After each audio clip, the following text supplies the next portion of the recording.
أعوذ بالله من الشيطان الرجيم بسم الله الرحمن الرحيم الحمد لله رب العالمين والصلاة والسلام على سيد الأنبياء والمرسلين على سيدنا ونبينا شفيع ذنوبنا طبيب نفوسنا حبيب قلوبنا بالقاسم محمد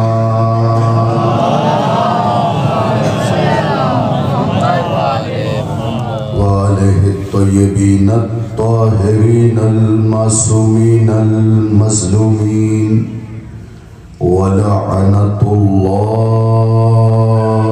على أعدائهم أجمعين غاصبي حقوقهم منكري فضائلهم ومناقبهم وعطشهم وولايتهم وأسرارهم أما بعد فقد قال الله تبارك وتعالى في كتابه الكريم بسم الله الرحمن الرحيم وآتِ ذَا الْقُرْبَى حَقَّهُ صلوات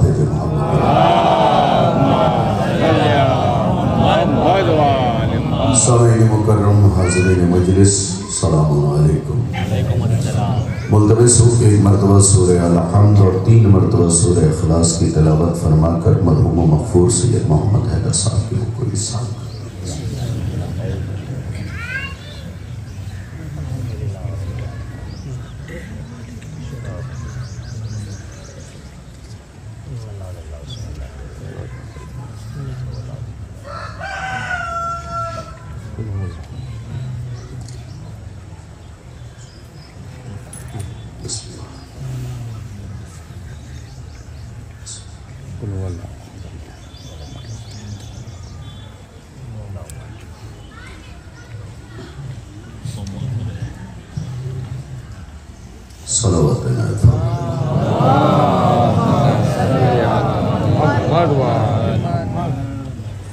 سامعین مکرم اور خصوصاً دوستان محترم اجازت ہو تو لب کھولوں عقل و خرد کے میزان میں تاریخ و احادیث کے گوہر دھولوں مودت بھری سماعت کو عقیدت کے دھاگے میں پرو لوں منتشر ذہنوں میں مناقب کے رس کھولوں تب جا کے حجاب اللہ ستر اللہ درۃ التوحید آیت اللہ العظمیٰ انسیہ حورہ رازیہ مرضیہ صدیقۃ الکبریٰ جناب سیدہ کی شان میں کچھ بولوں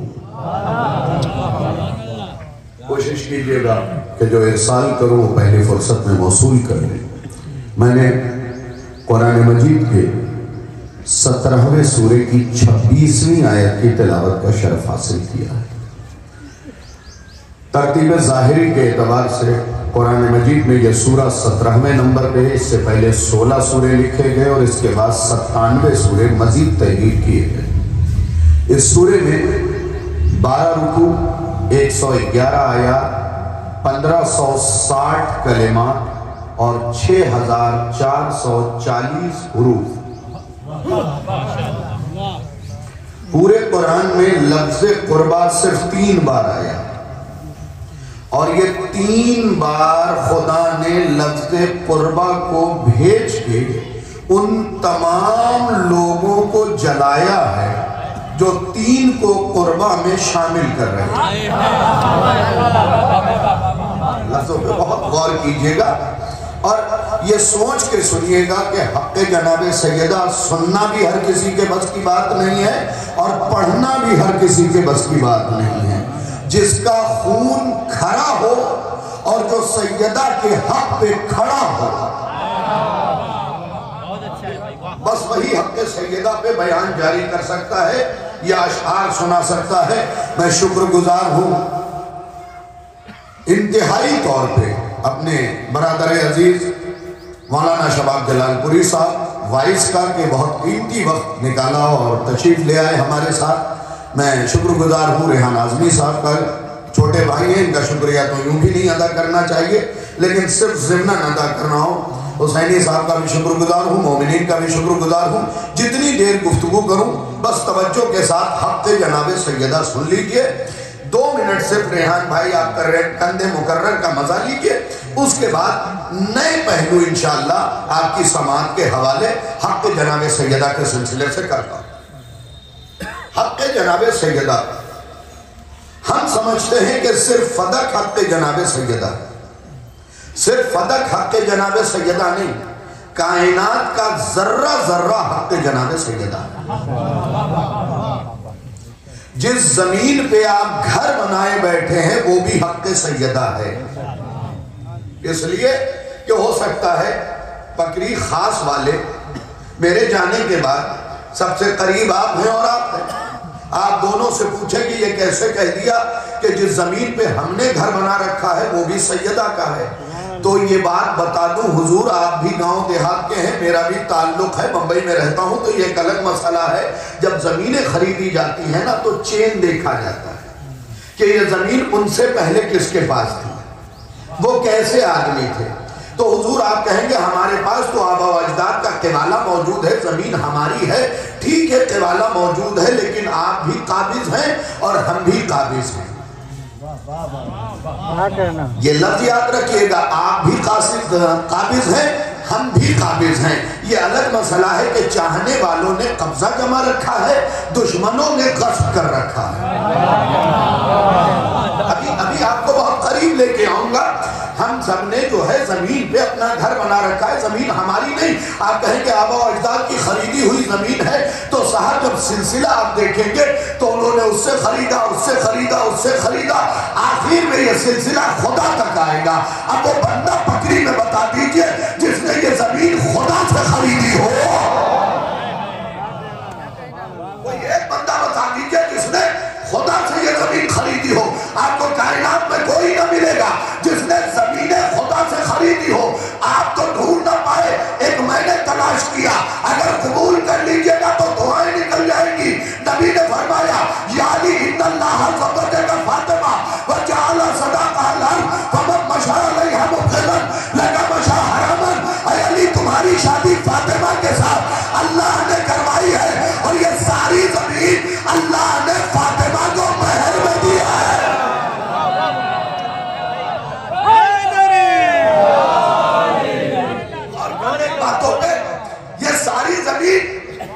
بھائی خلق تو خدا نے کی اور نہ میں نے نہ آپ نے، کسی نے اللہ سے خریدی نہیں ہے. آپ کاغذ دکھا دیں میں غلامی لکھوں گا. کسی نے اللہ سے بیٹا خریدی ہی نہیں، چاہے دبئی کی کمائی سے خریدی ہو یا مسقط عمان کی کمائی سے یا شہریہ جمع کر کے خریدا. کسی کی بھی زمین اس نے اللہ سے نہیں لی اور خلق تو اللہ نے کی ہے. تو کوئی تلاش نہ کر سکا، رسول نے سہارا دیا. اے علی تمہاری شادی فاطمہ کے ساتھ اللہ نے کروائی ہے. جعل صداقہ الارض، اور یہ پوری زمین اللہ نے فاطمہ کو مہر میں دے دیا. اب اگر نمک خدیجہ بیوی کا کھایا ہے تو بولیے گا یہ پوری زمین اللہ نے فاطمہ کو مہر میں دے دیا. فمن مشى علیہا مبغضا لک مشى حراما. تو جس کا دل میں بھی بغض فاطمہ ہے اس کا زمین پہ چلنا حرام ہے.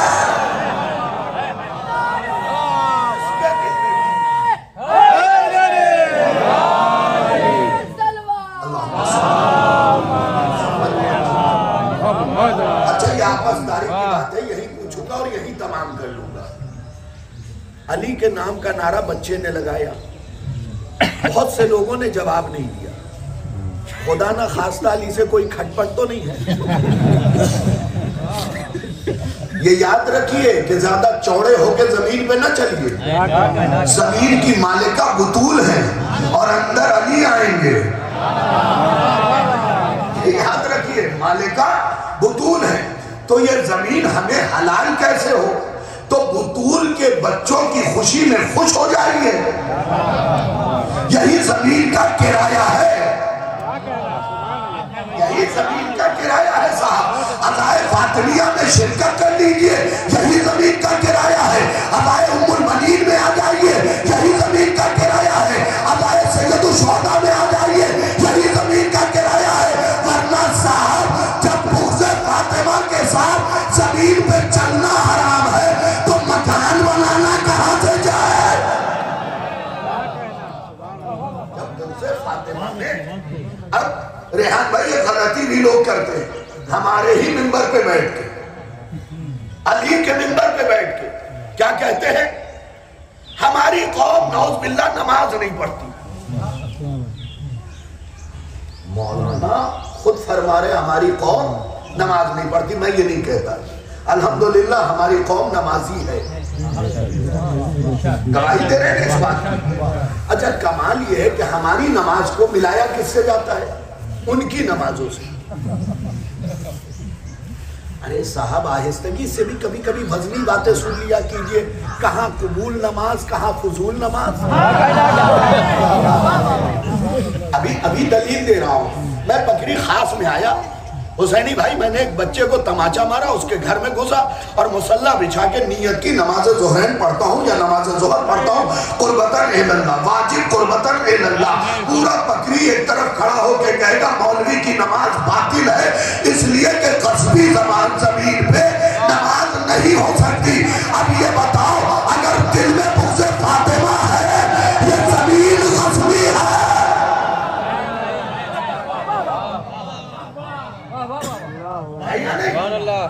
تو صاحب جب چلنا حرام ہے تو نماز پڑھنا مول صاحب کیسے صحیح ہو جائے گا؟ اچھا نماز تو تب پڑھو گے نا جب وضو کرو گے. وضو کے لیے دو چیزیں شرط ہیں, ایک تیمم,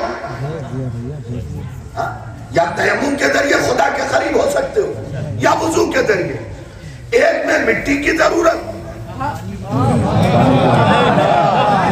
صحیح لوگ بیٹھے ہوئے ہیں, ایک میں مٹی کی ضرورت, ایک میں پانی کی ضرورت. پانی بھی مہر فاطمہ, زمین بھی مہر فاطمہ.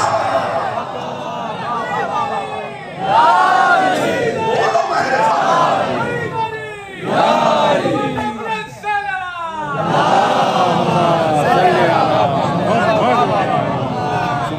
بھائی نہ قصبی پانی سے وضو ہو سکتا ہے.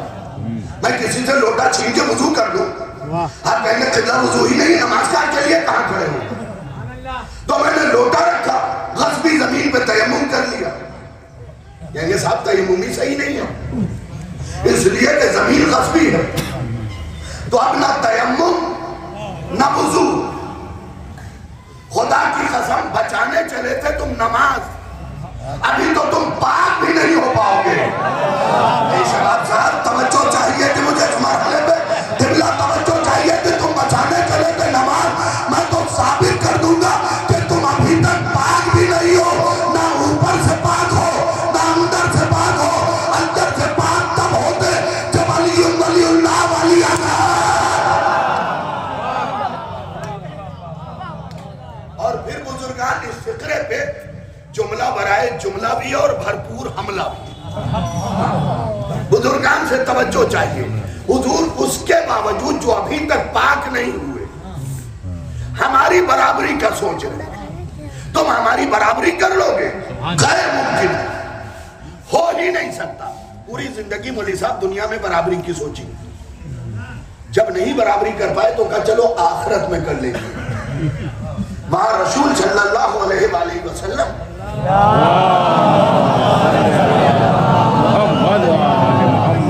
کا سہارا مل جائے گا. ان کی ازواج کا سہارا لے کے ہم ان رافضیوں سے آگے نکل جائیں گے. پھر کیا ہوا؟ ہمارے ائمہ بھی ہمارے ہیں, اس لفظ پہ غور کیا کریں، ہمارے ائمہ ہمارے ہیں، انہوں نے کہا ہم تمہیں کہیں نیچا نہیں ہونے دیں گے۔ پھر میدان محشر میں ہمارا رتبہ کیسے بڑھے گا؟ چوتھے امام نے کہا آؤ ہمارے پاس ابو حمزہ صومالی، ہم تمہارا رتبہ بتاتے ہیں۔ چوتھے امام نے فرمایا من لعن الجبت والطاغوت لعنۃ واحدہ كتب اللہ لہ 70,000 حسنۃ ورفع لہ 70,000 درجۃ ومحى عنہ 70,000 سیئۃ۔ اب اگر خدیجہ بی بی کا نمک کھایا ہے تو بولیے گا۔ چوتھے امام فرماتے ہیں کہ جو بھی قاتل سیدہ پہ ایک بار لعنت بھیجے گا، اللہ اس کے نام اعمال میں 7 کروڑ نیکیاں۔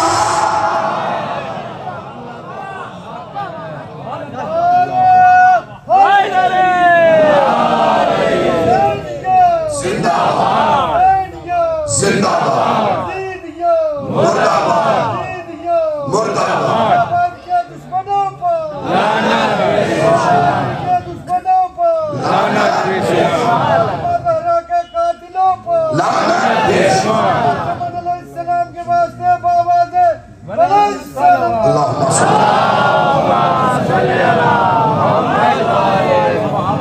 کتنی نیکیاں میرے بچوں؟ 7 کروڑ۔ اس کا اکثر شباب بھائی ممبر سے غلط ترجمہ ہوتا ہے، 70,000 پھر 1000، تو 70,000 کو جب 1000 سے ضرب دیں گے تو عدد آئیں گے 7 کروڑ۔ اچھا کمال یہ ہے حضور کہ جبرائیل سے نہیں لکھوایا، نہ میکائیل سے، نہ اسرافیل سے، نہ اسرائیل سے، نہ فطرس سے، نہ رضوان سے۔ خدا کہہ رہا ہے کتب اللہ۔ چوتھے امام نے کہا کتب اللہ، اللہ لکھے گا۔ بھئی سارا مجمع مل کے بولے اور آگے یہیں پہ امام رک جاتے، میں بھی رک جاتا۔ کیا کہا 7 کروڑ نیکی لکھا جائے گا، خدا لکھے گا۔ وَمَحَانْ ہو 70,000 سیئۃ، اور 7 کروڑ برائیاں مٹا دے گا۔ اب یہ سارا مجمع بولے تو پھر فقرہ سناؤ، بھئی لکھے گا کون؟ اللہ۔ مٹائے گا کون؟ اللہ۔ تو پھر مجھے کہنے کا حق ہے جسے اللہ لکھ دے اسے کوئی مٹا نہیں سکتا، اور جسے خدا مٹا دے اسے کوئی دکھا نہیں سکتا۔ اب جو بات میں نے کہی محشر میں بھی اونچا کر دیا۔ کتنی اونچائی تھی؟ چوتھے امام قربان آپ کی نالین پہ، مولا نے فرمایا وَرَفْعَ لَهُ 70,000 درجۃ، اور 7 کروڑ درجات بلند ہوں گے۔ میدان محشر میں کتنے؟ 7 کروڑ درجات، اور درجہ بھی بندوں نے نہیں کہا، امام نے کہا۔ اب کتنے بلند ہوں گے اس کا اندازہ آپ لگا ہی نہیں سکتے۔ لیجئے میدان محشر میں ایک اور قیامت، پوری زندگی سوچ کے آئے تھے وہاں برابری کریں گے، یہاں بھی امام نے ایک لعنت پہ 7 کروڑ درجے بڑھا دیے۔ اب ہماری قوم میں بھی کچھ لوگ ہیں جو ممبروں سے یہ سمجھا رہے لعنت پہ ذرا سا خیال رکھا جائے، اور جب خدا نے نام لے کے لعنت نہیں کی تو ہم کیوں کریں؟ اور دلیل کیا لائے گا کہ خالق نے نہیں بھیجی تو ہم کیوں بھیجیں؟ تو جناب صلوات میں بھی تو نام نہیں ہے۔ یہ سوچ سب سے پہلے کون لے کے آیا تھا پتہ؟ ابن تیمیہ۔ ابن تیمیہ نے یہ سوچ پیدا کی تھی تاکہ لوگوں میں ایک سویٹ پوائزن گھل جائے اور قاتل سیدہ کا نام چھپ جائے۔ لیکن میں بھی طے کر کے آیا تھا کہ جب تک پکڑی خاص میں قاتل سیدہ پکڑوا نہ دوں۔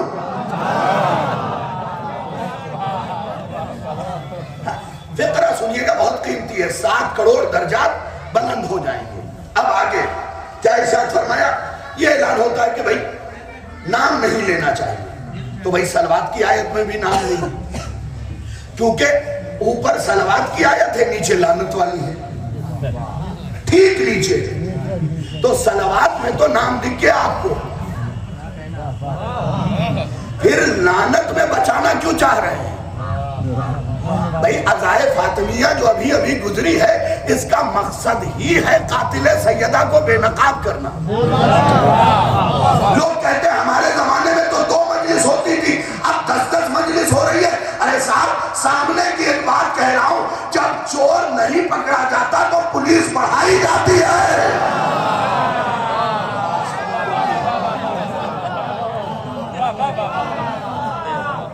جب چور نہیں پکڑا جاتا، بھئی کسی نے قتل کیا، وائرلیس پہ یہ میسج ہوں گا کہ قاتل بھاگ رہا ہے، سرحدیں بند کرو.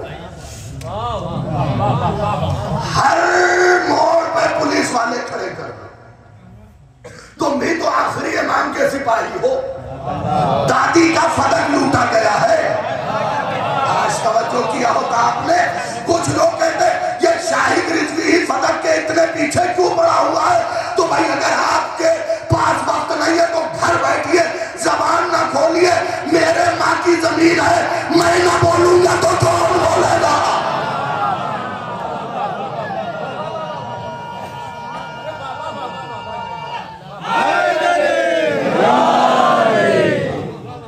اگر میں نہ بولوں گا تو کون بولے گا؟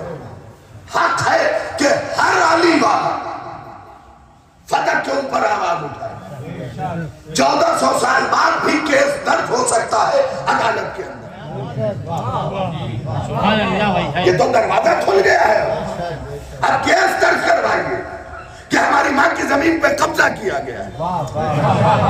اور اگر آپ کو نہیں پتا تو کل میں نے غازی پور میں عزیزم ریحان کی موجودگی میں، خدا اس کی شاعری کو اور بلندی دے، یہ فقرہ پڑھا تھا کہ کتاب فدق کے اندر یہ لکھا ہوا ہے کہ دوسرے نمبر والے نمبری نے.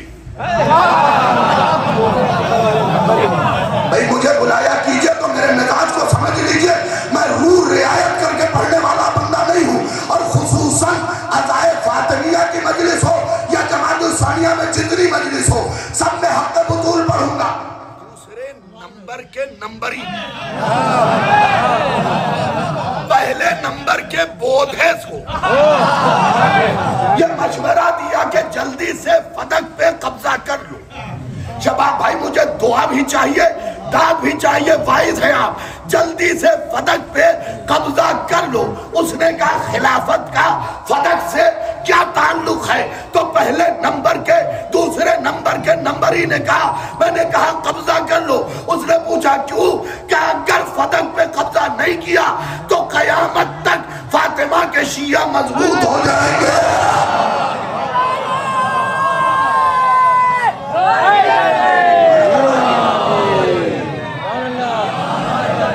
مرحلہ یہ ہے میرے دوست، کیونکہ آپ سمجھ رہے ہیں فدق ایک باغ ہے. جس نے فدق کو باغ لکھا وہ باغی تھا. چاہیے سنی لغت اٹھا کے دیکھیے، اس میں جامع مصر کا لفظ ہے. مکمل شہر ہے فدق. ہاں اس شہر میں ایک باغ ہے.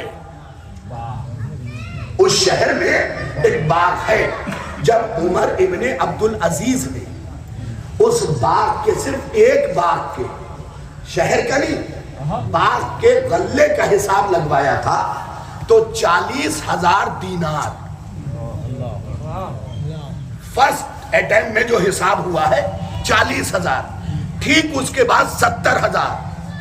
یہ بڑھ کیوں رہا ہے؟ صاحب جب کوئی کمپنی لگائی جاتی ہے نا تو ٹرن اوور اور ہوتا ہے. 20 سال بعد ٹرن اوور اور، 100 سال بعد ٹرن اوور اور 1400 سال بعد انشاءاللہ جوانوں مجلس کے بعد فدق کے متعلق معلومات لے کے اٹھو گے. 40,000 دینار فرسٹ.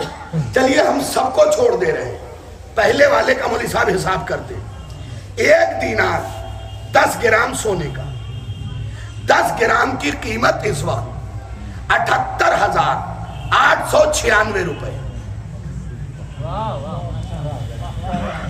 یہ ہمیشہ یاد رکھیے گا بزرگان، دعا دیجیے گا اس فقرے پہ. فدق کا حساب جب بھی ہوگا نا گولڈ ریٹ پہ ہوگا،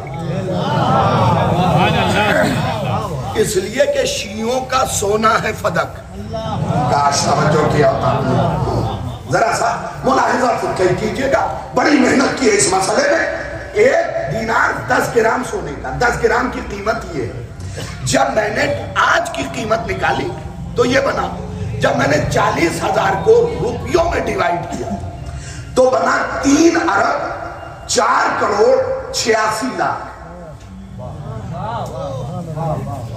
میرے نوجوانوں غور کر لینا ان چیزوں پہ. 3 ارب 4 کروڑ حسینی 86 لاکھ روپے آج کے. اور یہ بھی کیلکولیشن ہے، ویلویشن نہیں. بھائی جو پہنچ گئے میں انہیں داد دینا چاہتا ہوں. یہ شال ازاں 100 روپے کی ہے، لیکن اسی شال سے اگر میں حسین کا روزہ صاف کر دوں اب یہ 100 روپے ہے. اب اس کی قیمت 100 روپے ہے. اب مس ہونے پہ ہدیہ. تو یہ جو میں نے نکالا یہ کیلکولیشن، یہ ویلویشن نہیں ہے. کبھی کبھی آپ کو پتا ہے کہ ایک گاڑی ڈیزائر ہے، قیمت مثال کے طور پہ اس وقت والی 12 لاکھ روپے، ٹھیک ہے، لیکن ایک صاحب نے لی 4 دن میں بیچا، قیمت لگائی 25 لاکھ روپے. میں نے کہا بھائی نئے ڈیزائر کی قیمت 12 لاکھ روپے، آپ 25 لاکھ روپے کیوں لے رہے ہیں؟ کہ مولانا ذرا سا آگے بڑھ کے دیکھیے. اب جو میں نے دیکھا تو نمبر VIP تھا 786 110. کہا میں نے اتنی قیمت جو دی ہے نمبر کی دی ہے، تو سوچو جن کے نام کے نمبر کی یہ قیمت ہو. ان کے سلسلے سے تو اندازہ لگایا ہی نہیں جا سکتا کہ مرحلہ کیا ہے. 3 ارب 4 کروڑ 86 لاکھ روپے اور اوپر نیچے ہوتے رہیں گے یہ ریٹ. سونے کا ریٹ بھاگے گا، فدق کا ریٹ بھاگے گا. ایک اور کیجئے. اب چلیے حسینی میں نے کام کیا کہ 4 کروڑ 86 لاکھ روپے سیدہ کی جوتیوں کا صدقہ اتار کے قبضہ کرنے والے کے منہ پہ مار دیا. پھر غور کرنے فکروں پہ غور کیا کریں. 4 کروڑ 86 لاکھ روپے سیدہ کی جوتیوں پہ وار کے قبضہ کرنے والوں کے منہ پہ مار دیا. 3 ارب روپے بچے سالانہ. 3 ارب کو میرے بچوں پڑھتے تو ہو نا، 12 مہینوں پہ ڈیوائیڈ کرو تو ایک مہینے کا آیا 25 کروڑ. کسے ملتا تھا؟ آج کے دور کے 25 کروڑ فاطمہ کے پاس آتے تھے.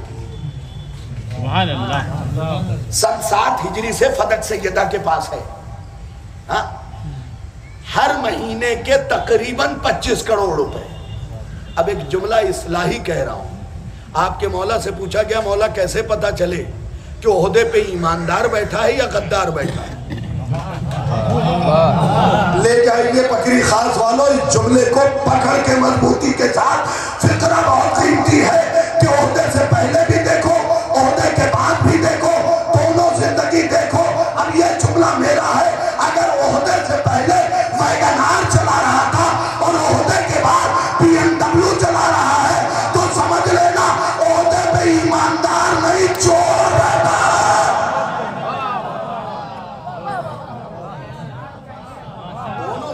دیکھی جائے گی بیٹھا کون ہے یہ دیکھنا ہے تو عہدے سے پہلے کی زندگی بھی دیکھو اور عہدے کے بعد کی زندگی بھی دیکھو. تمہیں تبدیلی نظر آ جائے گی. جب تک اب ویکتی وشیش کوئی نہ لے. یہ مکھ سوچنا بکری خاص میں جاری کی گئی ہے کہ ویکتی وشیش کوئی نہ لے. کچھ نہیں تھے ادھر متولی بنے اور متولی بننے کے لیے اٹیچی بھر روپیہ دے رہے ہیں. ارے صاحب اگر حسین کی خدمت کرنا چاہتے ہو تو پیسہ کیوں دے رہے ہو؟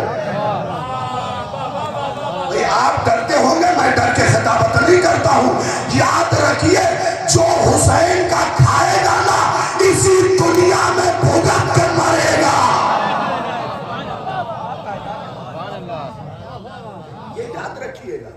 یہ جو آج کل ایک ہوڑ چلی ہے ہم بن جائیں جنہیں تولیت کے مسائل نہیں معلوم ہے وہ کہہ رہے ہیں ہمیں متولی بنا دو. جس بندے کو یہ میرا مشہور زمانہ جملہ ہے، جس بندے کو یہ خبر نہیں کہ مسجد میں داہنا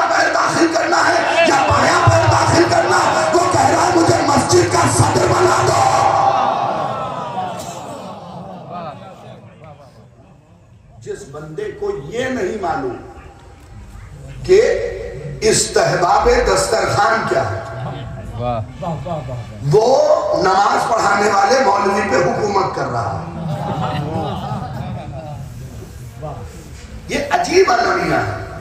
جس بندے کو جوڑ گھٹا زر تقسیم نہیں معلوم وہ خزانچی بنا ہوا۔ پھر کہہ رہا ہوں ویکتی وشیش کوئی نہ لے اور کوئی کسی کی طرف نہ دیکھے، کوئی کسی کی طرف نہ دیکھے۔ جناب دیکھنے کی سب سے اچھی چیز اپنا گریبان ہے، وہ دیکھیے۔ دیکھنے کی سب سے بڑی ہے خود کا گریبان۔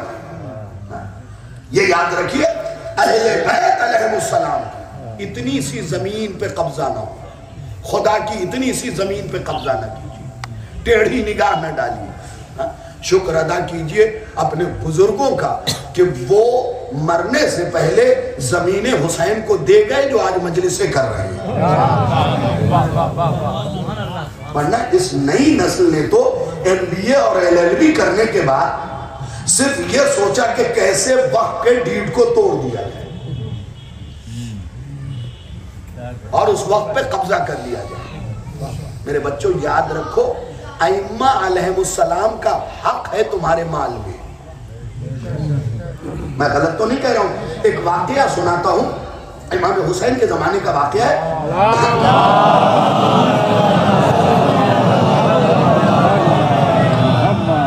دیکھیں پرانے زمانے میں لوگ مرتے تھے، تالاب وقف کر دیا، نہریں وقف کر دی، زمین، باغ، ٹھیک ہے۔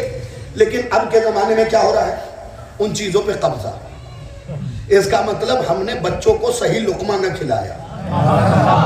اور ایک جملہ بالکل آہستگی سے کہوں گا، میرے رونگٹے کھڑے ہیں، یاد رکھیے والدین کی ذمہ داری ہے، اور میری مائیں بہنیں اگر سن رہی ہے تو جب بچے کے منہ میں پہلا لقمہ ڈالے ماں تو اس کی اوپر واجب ہے کہ اپنے بچے کے کان میں پھونک دے کہ یہ اہل بیت کا صدقہ کھا رہے ہو، کبھی برابری کا نہ سوچنا۔ السلام کا صدقہ کر رہے ہیں، کبھی ان کی برابری کا نہیں سوچا۔ فقرہ آپ کی خدمت میں پہنچ گیا، واقعہ سن لیجئے۔ سنی کتاب سے میں اس وقت پڑھ رہا ہوں، محمد طیب گیلانی اپنی کتاب کے اندر لکھتا ہے امام حسین علیہ السلام کا یہ واقعہ کہ ایک بڑھیا کا انتقال ہے۔ بیٹا آیا امام حسین کے پاس، مولا ماں مر گئی ہے، مال کہاں رکھا پتہ نہیں۔ اب دیکھیں شیعہ کتاب میں بھی یہ واقعہ ہے، سنی کتاب میں بھی۔ سنی کتاب میں ایک جملے کا اضافہ ہے، اس لیے میں یہ واقعہ آپ کو سنا رہا ہوں۔ سنی کتاب میں ایک جملے کا اضافہ ہے اور وہ جملہ کیا ہے میں آپ کو بتا دوں گا۔ تو امام حسین نے کہا چلو قبر تک چلتے ہیں۔ شیعہ کتاب میں ہے کہ امام حسین آئے تو آپ نے سلام کیا۔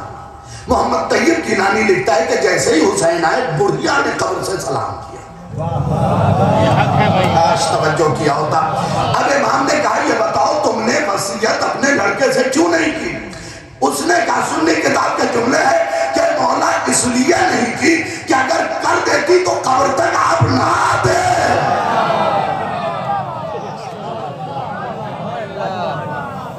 یہ جو ظاہری طور پہ آئے ہیں قبر میں تو آپ کی آمد ہے، یہ جو ظاہری طور پہ آ گئے یہ ممکن نہ تھا۔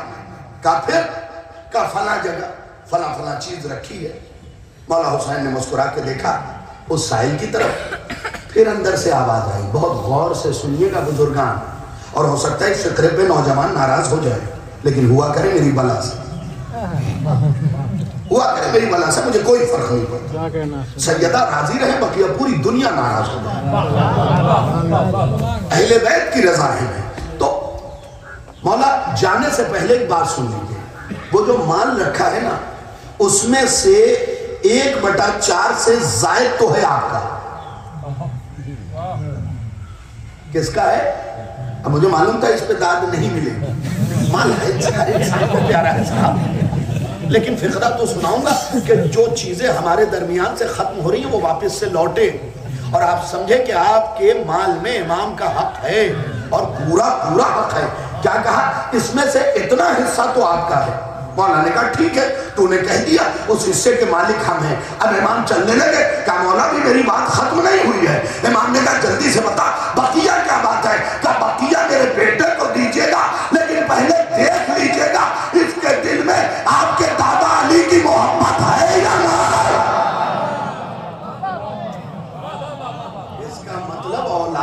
میراث کی حقدار تب بنے جب دل میں محب اہل بیت، وہ محب اہل بیت ہو، اس کے دل میں اہل بیت کی مودت موجود، تب جا کے۔ اگر لڑکا مجلس میں نہیں آتا ہے، لڑکا مسجد میں نہیں جاتا ہے، کاہے کی میراث؟ کاہے کی میراث دے رہے ہیں؟ اگر بارگاہوں سے اسے مطلب نہیں ہے، اگر مسجدوں سے اسے مطلب نہیں ہے، اگر جلوسوں سے اسے مطلب نہیں ہے، اس کا مطلب کہ وہ شیعہ نہیں ہے۔ آپ کا لڑکا ہے، آپ کو شیعہ دکھتا ہے، شیعہ ہے نہیں۔ شیعت کا تعلق ہے کہ کم سے کم آپ حسین علیہ السلام کی خوشی اور غم میں دکھیں، حسین کی بچائی ہوئی نماز کو ادا کریں، حسین کی بچائی ہوئی نماز کو ادا کریں، حسین کے بچائے ہوئے ولایت میں گامزن رہیں۔ اس لیے کہ یہ بھی بتاتا چلوں کہ امام حسین علیہ السلام نے اصل میں ولایت بچائی ہے، رسالت بچائی ہے، توحید بچائی ہے۔ اب جو لوگ کہتے ہیں نماز، تو صاحب ایک تشت میں فروع دین سجا رکھا تھا، اگر میں تشت اٹھاؤں گا تو ساتھ میں سارے فروع دین اٹھیں گے۔ حسین نے اصول کو بچا لیا، فروع ساتھ میں بچ گیا ہے۔ حسین نے ولایت، رسالت، توحید، ان کی حفاظت کی ہے۔ اب جب توحید بچا لیا، رسالت بچا لیا، ولایت بچا لیا، تو نماز خود بخود بچے گی، روزہ خود بخود بچے گا، حج خود بخود بچ جائے، زکوٰۃ خود بخود بچ جائے، خمس خود بخود بچ جائے، امر بالمعروف، جہاد، یہ ساری چیزیں خود بخود بچ جائیں۔ ہمیشہ یاد رکھیں، تو اپنے مال میں سے اہل بیت کا حق ضرور ہے۔ چاہے آپ کے پاس 20 روپے ہو، آپ کی وصیت میں یہ لکھا ہونا چاہیے کہ میرے امام کا اتنا۔ یہ جو زمین ہے یہ جناب سیدہ کی ہے، بس میں اپنے منزل کی طرف آ گیا۔ یاد رکھیے فدق کسی چھوٹی سی زمین کا نام نہیں، فدق ایک شہر کا نام ہے۔ اور اگر آپ کو نہیں پتا تو یہ بھی بتاتا چلوں کہ اس کے علاوہ 7 شہر سیدہ کے اور عواف، دلال، برقع، حسنہ، صافیہ، میسر، بیر ام ابراہیم پلس فدق، تو ٹوٹل کتنے ہو گئے؟ 8۔ میں نے ایک کے غلے کی آمدنی بتائی ہے، آج توجہ کیا ہوتا، ایک کے غلے کی آمدنی بتائی ہے۔ اب ذرا توجہ کے ساتھ یہ سوچئے کہ ان 8 شہروں کی آمدنی آپ سوچتے ہیں کہ ہم چند باغات پہ، چند درختوں پہ لڑ رہے ہیں؟ نہیں صاحب، جہاں بھی لا الہ الا اللہ کا سایہ ہے وہ سب فدق ہے۔ یاد رکھیے گا، اس لیے کہ بادشاہ نے بلایا تھا اپنے 7ویں امام کو کہ آؤ ہم فدق واپس کرتے ہیں۔ امام نے کہا تیری حیثیت نہیں کہ تو واپس کر دے۔ بھئی غور سے سنیے گا، تیری حیثیت نہیں کہ واپس کر دے۔ اس نے کہا ہم کہہ رہے ہیں کہ آئیے۔ جب کئی بار پیغام بھیجا، امام نے کیا کیا؟ رسول کی ابا، رسول کی قبا، رسول کا پٹکا، رسول کا ماما، لیکن ذوالفقار علی کی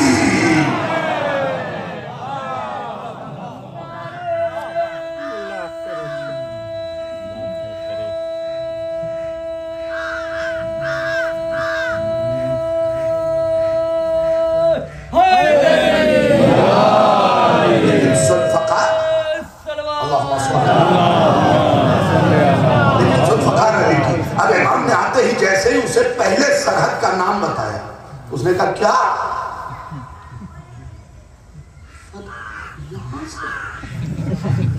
مولا نے کہا بھی کیوں پریشان ہو رہا ہے؟ دوسرے سرحد کا نام۔ ارے دوسرا سرحد وہ سمرقند۔ مولا نے تیسرے سرحد کا نام بتایا۔ تیسرا سرحد یہاں پہ، جملہ سنیے گا، جو بادشاہ نے بولا اور اس کے بعد ہمارے بادشاہ نے بولا۔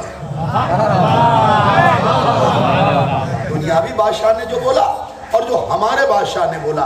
جب امام نے ساری سرحدوں کا ذکر کر دیا تو اس نے پلٹ کے اپنے زانوں پہ ہاتھ مارا اور ہاتھ مار کے کہتا ہے یہ اگر سرحد فدق ہے تو پھر حکومت